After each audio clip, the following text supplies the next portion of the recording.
We're going to go with, episode 2. Episode 2.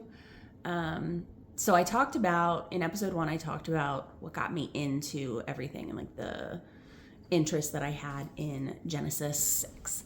But now I want to go back a little bit to Genesis 3 to talk a little bit more about like the serpent tricking Eve tempting Eve and all of that. So, we're gonna try this again. Oh God, I forgot I put pimple patches on. Whatever, you can barely see them. I just got my hair done too, so I feel bonita. I feel very bonita. I don't know. What do you think? I even got these like little bangy things. Okay. All right. So picture this. Adam and Eve are in a garden. It's paradise. There's fruits and vegetables and beautiful, beautiful things that they can look at, eat. It's paradise. It's going to have food, and it's going to have comfort, and it's going to have warmth and richness just in its environment, right? No shame, no fear, no anxiety. Literally just the way the world God intended it to be. And then the text says that the serpent was more crafty. And it's not, so scholars actually have discussed that they don't believe that a serpent was necessarily a snake because it's given this curse to crawl through the dust and like slither on the ground. So they believe that maybe the original serpent was more, lizard-like. Just a little tidbit. I don't know what's true and what's not there. But anyway, the serpent's whole mission is going to be to divide humanity, to divide humans from God. He does not want us to have that relationship.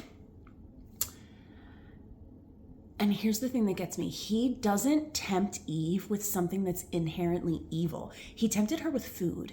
Like he tempted her with something so simple.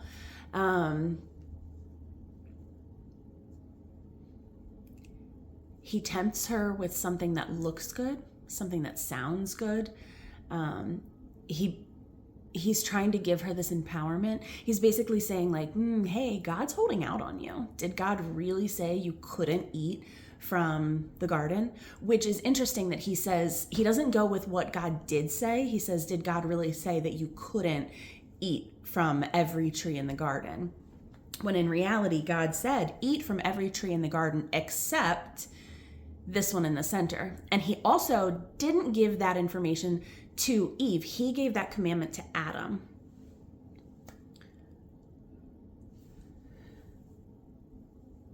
So he's basically whispering like, there's something that God's holding out on you. You could be better. You could be more. And it's the same lie that people are still falling for today. You know, it's all of that imposter syndrome that we face and the things that tell us that we're not good enough. Those are all still buried deep into the original lies of Satan. So Eve eats the fruit, Adam follows suit, and instantly the world is tilted. Arguments say that it was never an apple, it was just some sort of fruit. Some believe pomegranate, but definitely not apple because apples were not native to that area. The original Hebrew is for their eyes being open. The original Hebrew describes that it was like floodlights turning on. It was like suddenly they feel exposed and vulnerable. They feel ashamed because they knew that they weren't supposed to do it. And in those moments, that was the first time they ever felt shame. They had never felt that before. And that, if you really take a step back from that and feel shame and imagine feeling that for the first time ever and not understanding the feeling that you are facing, but knowing it's directly related to something that you did that you weren't supposed to do. It's just something that I don't know, the perspective shift is there for me. So it's not because knowledge is bad. Like God didn't want them to not have knowledge, but it was because they tried to get it apart from God. They tried to get something without him knowing, without his approval. I don't know what would have happened if they had gone to him and said like, hey, could we please try some? Or I don't know if anything would have changed. But the dishonesty behind it, the breaking of the commandment, it's just where it's at. Okay, so God does not storm in with lightning. God does not come in raging, instantly mad. He comes in and says, where are you? He recognizes that his kids are not waiting for him like they have been. They've been communing in the garden at this point regularly. God walks with them in the garden.